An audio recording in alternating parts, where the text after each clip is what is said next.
கர்த்தருடைய பரிசுத்த நாமத்துக்கு மகிமை உண்டாவதாக. ஏசாயா 35 அதிகாரம் 10வது வசனம். கர்த்தரால் மீட்கப்பட்டவர்கள் திரும்பி ஆனந்த களிப்புடன் பாடி சீயோனுக்கு வருவார்கள். நித்திய மகிழ்ச்சி அவர்கள் தலையின் மேல் இருக்கும். சந்தோஷமும் மகிழ்ச்சியும் அடைவார்கள். சஞ்சலமும் தவிப்பும் ஓடிப்போம்.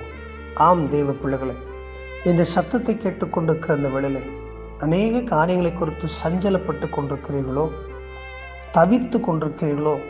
என்ன செய்வது, எப்படி செய்வது, வாழ்க்கையில் இப்படிப்பட்ட சூழ்நிலைகளை நான் எப்படி மேற்கொள்வது, இவைகளெல்லாம் எப்படி செய்து சரி செய்வது என்று சொல்லி தவிர்த்து கொண்டிருக்கிறீர்களோ, உங்கள் மனம் சஞ்சலப்பட்டு கொண்டிருக்கிறதோ, வேதனைப்பட்டு கொண்டிருக்கிறதோ, என்ன செய்வது என்று சொல்லி தெரியாமல் குழம்பிக் கொண்டிருக்கிறீர்களோ, உங்களை பார்த்துதான் கர்த்தர் சொல்லுகிறார்.